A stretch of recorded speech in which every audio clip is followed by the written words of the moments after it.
Okay, I'll show you a board with some dowels, dowel plugs. They could be dowels too, they could be full length dowels, like a pin in a joint. These happen to be more of a screw plug application. And they are about as perfect as I could imagine them being. Just slick and shiny and dead tight. And not so easy to do. If you may have tried that and struggled yourself with it. I sure did for a while. And years ago I came up with a method to do this, but I've even improved on it lately, and I thought it might be an interesting video. So I will show you my dowel making jig and actually how to install these plugs. They, like I say, they could be structural dowels, actual dowel pins through a joint. In this case, they're more of a decorative plug to conceal a screw head. And I'll show you how I did it. The piece, I've drilled some holes here, and I'll put you more in frame. I want to chuck the piece in the vise and talk to you for a second about the holes themselves. Get you a little better angle here and zoom in, and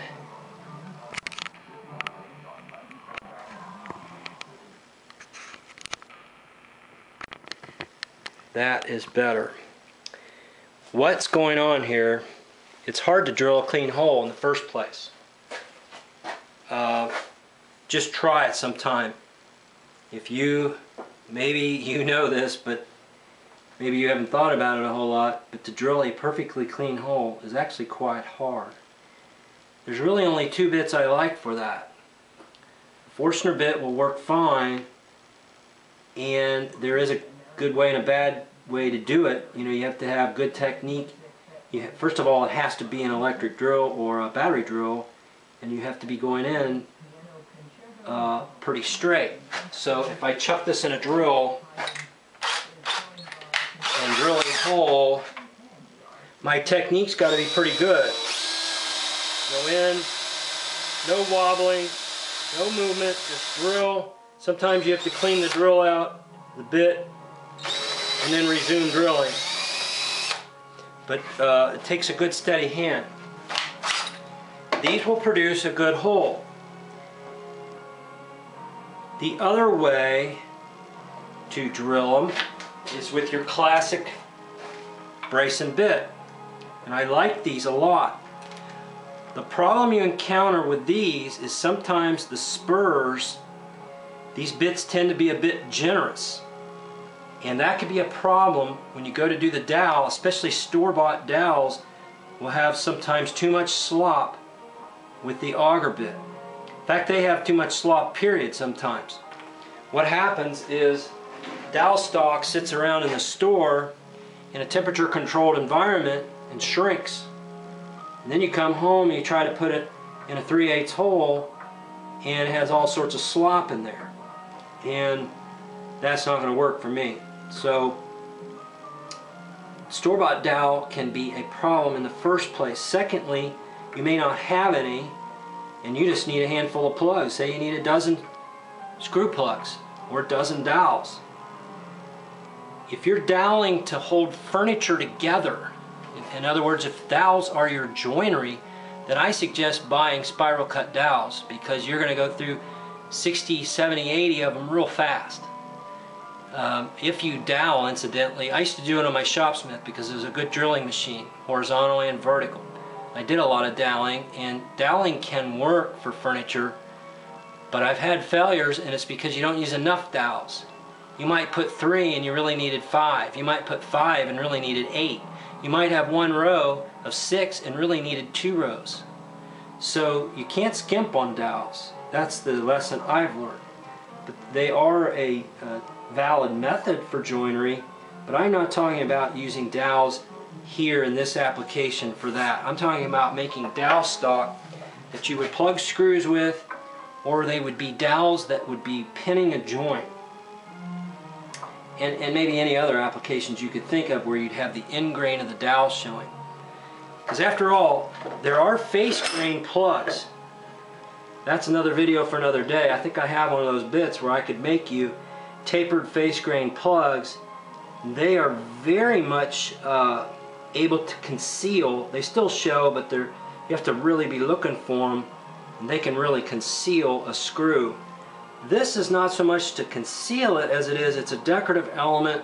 It plugs the screw hole, and it has a design function to it, a visual element to it. These are ingrained, so they're going to stain dark, etc. So anyhow, there's an overview of what kind of doweling application we're talking about. Now back to the bits. This is a hole drilled with a spade bit. There are three ways to get clean holes: a spade bit, Forstner bit, and an auger bit.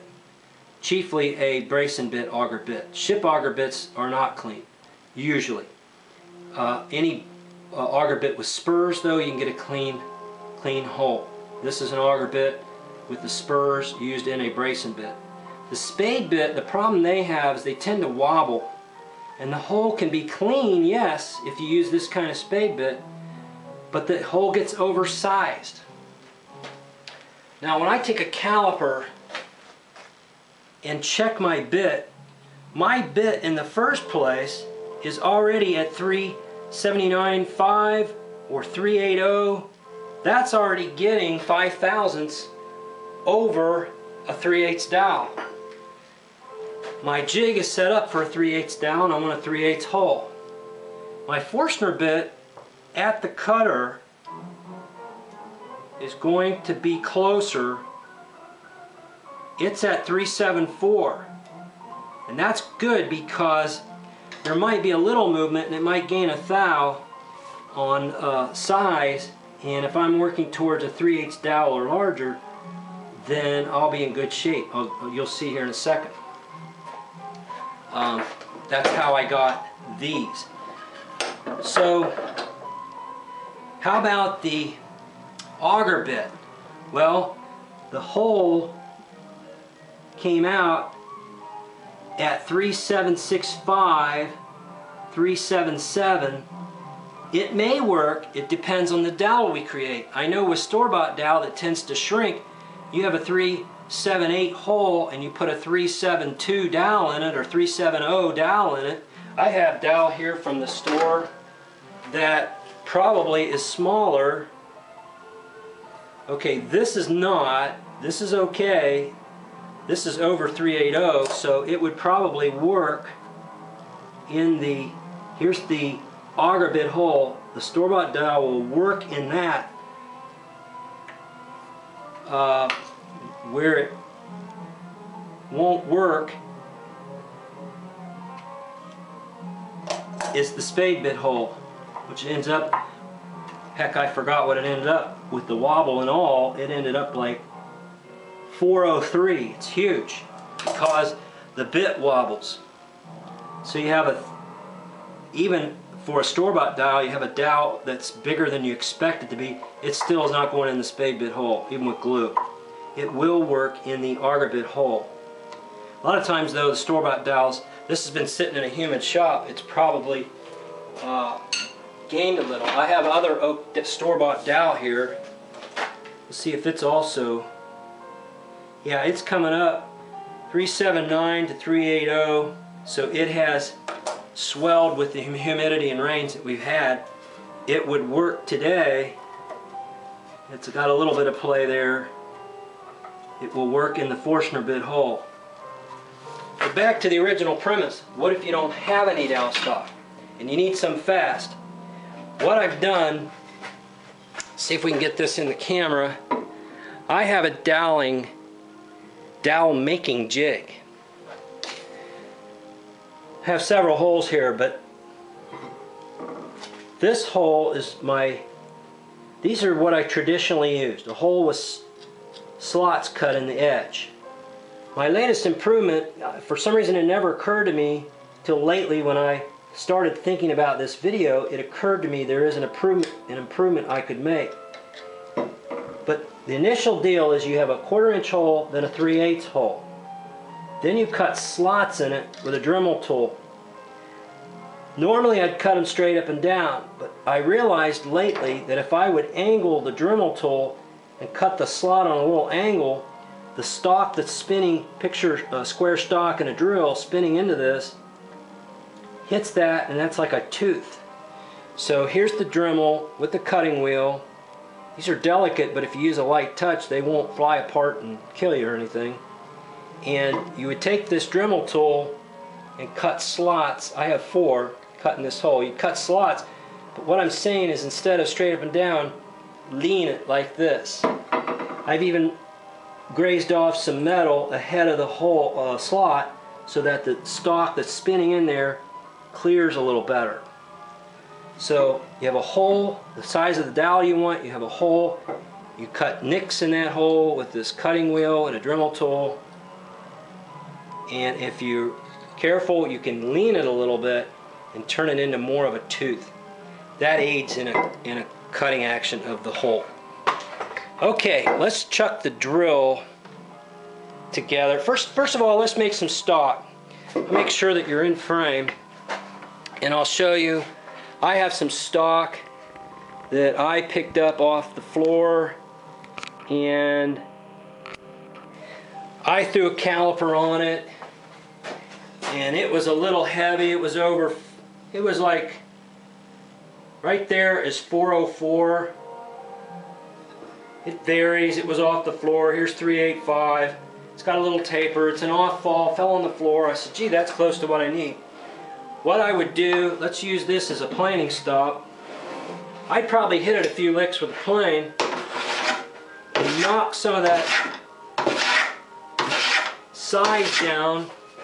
You can't go too many because you might be planing off 3,000 at a time. That's still heavy. That's getting pretty close. Let's do a couple more licks on this end.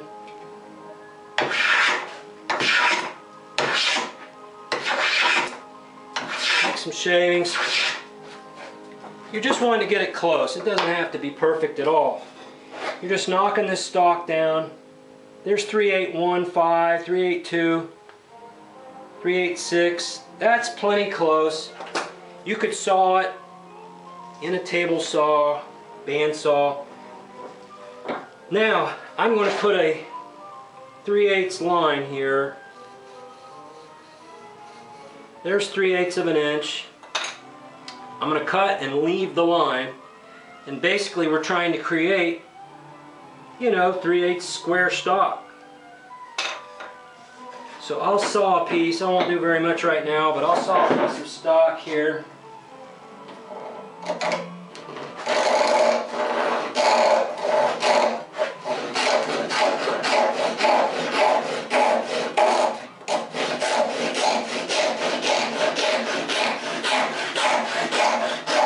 Pretty far out of the vise, but it'll work.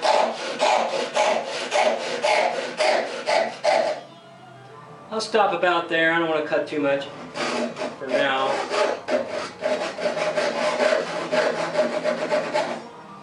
And there is our stock. It's not perfect. I'm off the line a little. That's okay. It'll still work just fine. If you were way off, you could put it in your little plane stop. Take a couple licks with a plane. You don't really need to, but you know, if you wanted to get it closer, it doesn't take a couple seconds to knock it down. But now take a whittling knife and whittle cylindrical ends so that you can chuck it in a drill, and so the end will fit into the jig. Doesn't have to be perfect. Basically just knocking the corners off if your stock was reasonably close. You're just making it small enough to go into the jig or chuck into the drill. Now let's put the jig in the vise.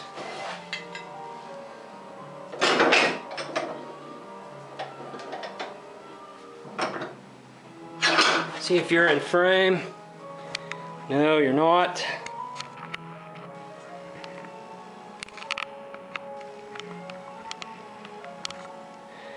Now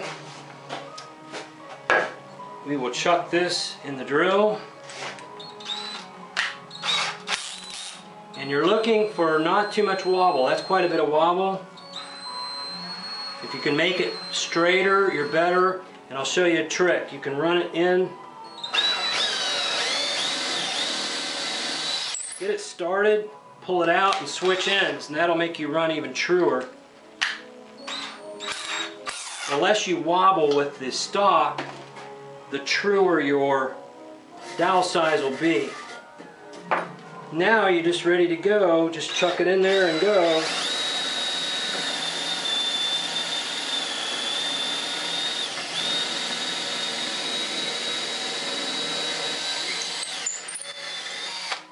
If you can just chuck and go, that's better off. If it does clog, take a wire brush or toothbrush and clean the little teeth that you've cut in the jig. Clean those free of any clogging. Now we're done with the jig. I'll cut the dowel out of the drill here.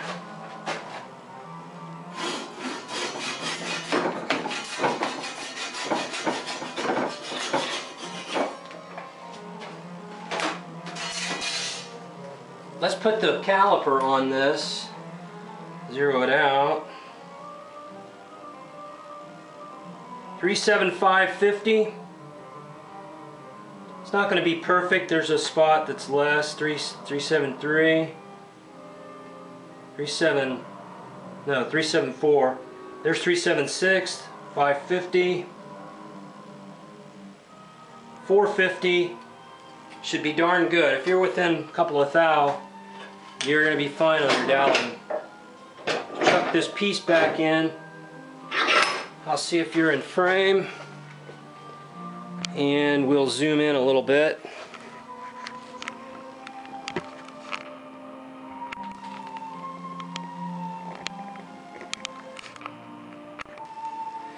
And we'll glue some dowel in. This is not going to work, as I said, in the spade bit. It's too loose. It will work in the auger bit. We'll go ahead and do it. Let's check the others. Really good fit in the Forstner bit. So we should be good to go. Little glue.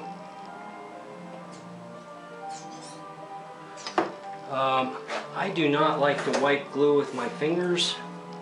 I don't know why people do that, but I don't do that very seldom. I'll put it in the auger bit first. You know, dowels expand when you put glue on them. So if you were off a little bit, sometimes just the expansion. Now I'll cut this, and by the way, you don't need those silly flush cut saws. Just get a saw. You could be 1/8 high if you want. I like to be about 1/16 above the surface. Just cut it off. But you don't need those silly flush cut saws. Now I just flicked away the sawdust, but by the way, you can take the sawdust and push it into your glue squeeze out and soak up some of that sawdust. I'll show you. Put too much glue on this, so there should be a lot of squeeze out here. This is the Forstner bit, so it's especially tight, like that. There's way too much glue there, so there's a lot of squeeze out. You don't really want glue all over your piece. I don't like to smear the glue. Sometimes I'll push the sawdust into the glue and create kind of a gel there that I can get rid of then. I don't like to smear glue on the piece if I can avoid it. And I don't like to leave the glue and get in my plane, because I'm going to plane these off. Let's do some more.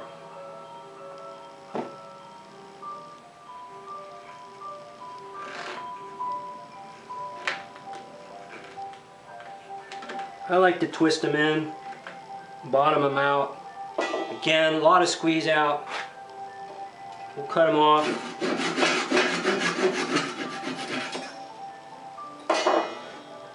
You can take sawdust off your bench, sawdust that you collected on the floor, and dump it in on your glue squeeze out, and eliminate a lot of it. Let's go ahead and plane these. You can pair these with a chisel if you're very good, skilled with a chisel. I don't like to do it because I tend to nick the adjacent area, and this is a piece of furniture. I'm trying not to nick the wood and create more problems. So I like to plane them. Take a well set plane. You can use a block plane. You know, this could be part of an assembly, could be a joint. You have to think about your process. If you're constructing the furniture, putting the thing together, are you going to be able to get at it with the plane? When do you need to do the connection? At what point will you be trying to plane it? How much room have you got? These are things you have to consider. The block plane can get into tighter quarters and handle these real easy.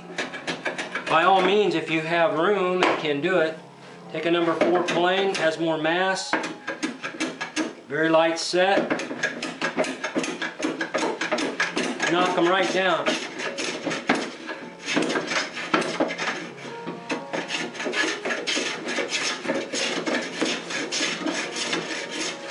Think about your piece, the grain direction, how you need to plane on the piece, and there are your dowels that are just perfect. We could go on and do more. I can do them without glue to show you that they will work. Without glue, I think this will work like so.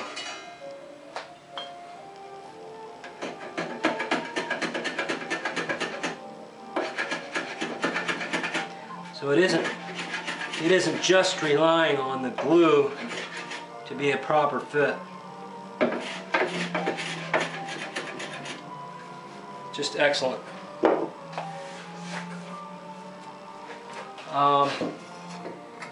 Sometimes you might clean the area with a scraper. I don't like sanding, so I don't tend to sand them. If you like to sand, you could take 320 or 220. And if you had trouble getting a good fit, sometimes that sanding dust will help you a little bit and work for you and not against you. You really shouldn't need that if you do this. You're looking for a good tight fit. Let's put a little finish on there and see if they pop off of the wood a little prettier. This is nothing special, but just to see that they show up pretty. Rub a little urethane on there. Could be tung oil. This one wasn't glued, so it has a little more slop in it.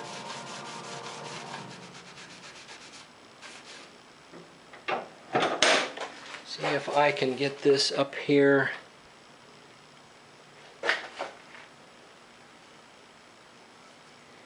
In focus. These are just, well, perfect, I think, if there is such a thing. Smooth and pretty, and I hope this helps some people with their doweling, screw plugging. You know, if you wanted an actual dowel pin to pin a joint, if you're just making a bunch of plugs, use the dowel as shown, put it in, glue it, cut it, keep going along the piece and doing your work. It's not wise to cut them and try to fumble little pieces and put them in there and then you cut them short and all that. Just put the dowel in there, screw it in with glue, cut it off, and then move on is the way I would do it. And well made joint there. I have another video that I'm going to upload on a whole different situation where you would be doing screw pockets. And I'm not I would never plug a screw pocket because I'd never have one that shows. I just don't sell a piece like that to customers. But you may have an instance where you need to fill a screw pocket. You can do that with these. I want to re-emphasize, this is not necessarily a production dowel making method, but this gets you 5-10 minutes, you create your dowel stock. It gets you a dozen, a half a dozen, 2 dozen quick dowels that fit proper and give you an excellent look and finish. They're out of the wood that you needed in the first place. Yes, they're end grain, they're decorative, they're going to show, but at least you're working with oak, you want oak. What if it was an exotic wood where they don't even make dowel for it? So you would need to make them anyway. So, but again, not a production dowel making method, and not necessarily a way that you want to create a bucket of dowels for doweling furniture together. In that case, I'd advocate spiral cut dowels from the store. You're going to need 100 of them real fast, and it just isn't something that I want to make. So good luck, and thanks for watching.